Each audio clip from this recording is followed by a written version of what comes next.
I was mostly consumed with fear at the thought of all that this was and not knowing how to answer the now what.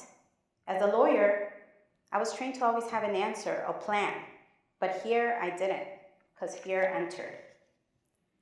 Now, you all know fear is a basic human emotion that we can actually control.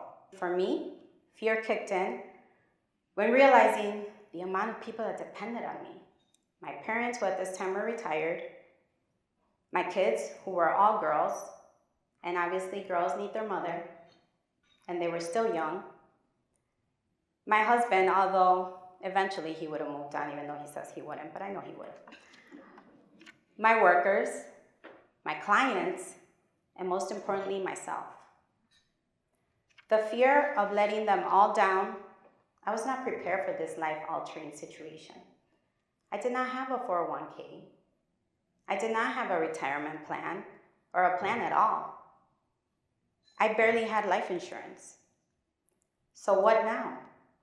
It started with my mom's dream, her hard work and sacrifice, my hard work, and now what?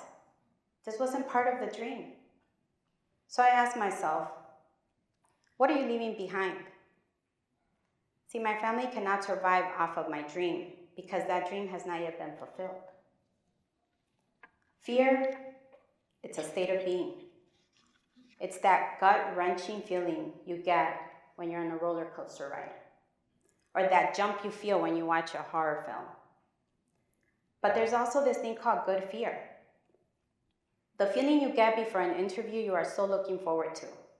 The feeling of starting something new and exciting. The feeling before that long-awaited first kiss. Those are all good fears. Fear is not always a bad thing,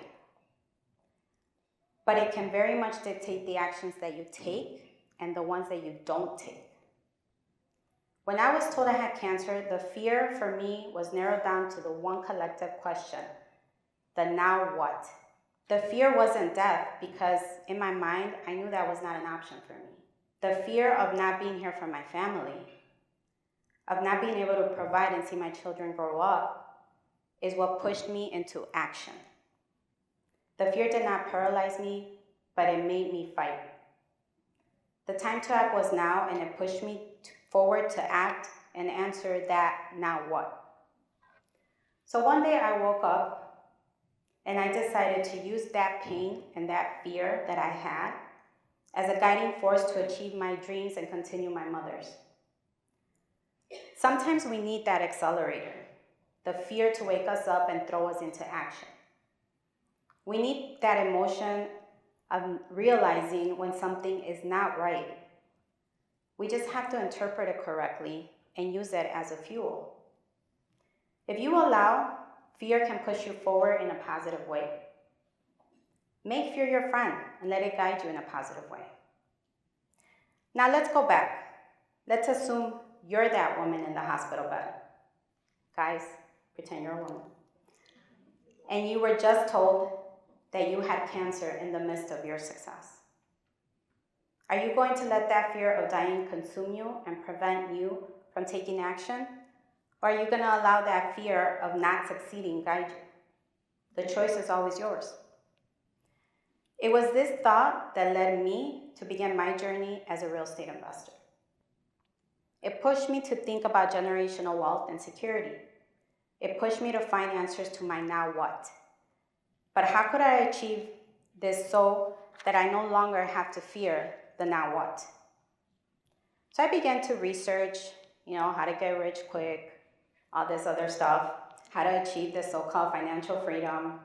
And the one search that caught my attention was an article by Andrew Carnegie that said, it is believed that 90% of millionaires become so through real estate.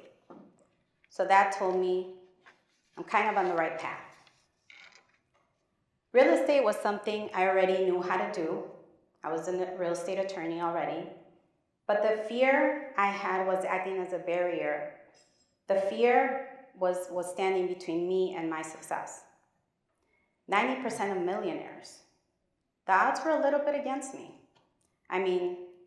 Most real estate investors are men. When you think of a real estate investor, you think of a man. and only 32% of real estate investors are women. But as I'm sure you already know by now, I'm not scared of a little challenge. I was determined to get to be part of that 32% and to help other women be part of this so-called 32% and collectively turn it into 50% and 75%. Ironically enough, and I was just thinking about this last night when I was going through this, my good friend Guillermo invited me to participate in a NARAP event. And there I met a really good friend of mine who invited me to a real estate convention that would change my life forever. I was invited to the Andrew Holmes Building an Empire event in 2018. My friend was someone I respected, somebody of integrity, someone that I knew did not mess around. So when I saw her building her empire, doing all these flips and doing all these investments on Facebook, I knew she was on the right track, and I knew I had to ask her. So when she told me, come to this event, I did. Now, I told her from the start, this better not be one of those events where they ask you for $50,000, they give you a CD and an 800 number, and then you never see anybody again. I said, if I'm gonna do this, I'm gonna do this right. I let the fear go, and I did. Surprisingly, my husband said, let's do it, and he's the most skeptical of them all. So obviously, that gave me even more of a reason to do it. Now, I did not want to lose my billable hours because as an attorney, obviously Fridays and Saturdays are probably one of the most profitable days, right? But I let the fear of not having that go and decided to do something for me. So I went to this event. To make a long story short, I met amazing people who I have built long relationships with, from friends, colleagues, clients, wholesalers, lenders, investors, and many more. Within 3 months of joining this group, I got my money back from when I joined, and I started building my portfolio, my generational wealth. Going back to that woman in the hospital, asking herself, what now? I finally answered, this is the what now. Now, I'm not gonna sugarcoat it and say it's easy, HGTV is telling you the truth. Nothing is easy. There is no get-rich-quick scheme. Trust me, I tried it. But if you set out to create your generational wealth, you will succeed. Remember, fear is waiting at you at every step of the way, but if you make it your friend, you won't fear it. I have my generational wealth, I have my investment portfolio. Most importantly, I have my health. I have my legacy so that if a situation were to ever arise, like it did before, I'm ready, I did it, I'm good. I know my now what. There are 3 main things that I think will help you become part of that 90%. First, remember, make fear your friend. If you're afraid, that can paralyze you. But if you make fear your friend, it can aid and push you. Second, I'm sure you guys all know this, your network is your net worth. Get out here and network with like-minded people. If there are people in your life that are the naysayers, you may have to let those people go, and it's okay.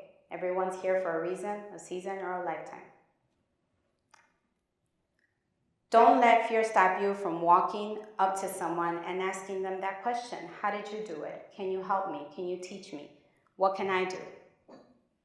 90% of people will actually help you, will actually answer that question, will actually be that guiding force for you. And third, and most importantly, take action. I know so many people who attend all these conventions, all these seminars, watch all these YouTube videos, but then they never actually take action. If you're going to a networking event, network. Take those cards, follow up with people. Don't just take the classes, take action. If someone tells you, I got you, I'll help you, hold them to that.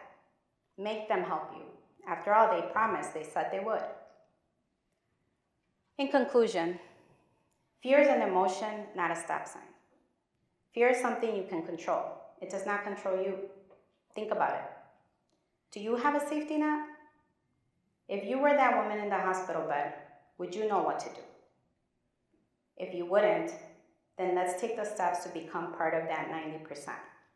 As my great mentor once said, if you take care of real estate for the first 5 years, real estate would take care of you for the rest of your life.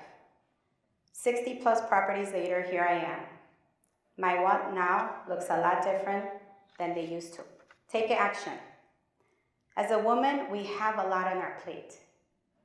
But it's time we dictate how we use our time. And it's time that we do the things we love to do. After all, what's your dream? My name is Gina Diaz. I'm a woman, a lawyer, a mother, a daughter, an immigrant, a real estate investor, but most importantly, someone that knows my now what. Thank you.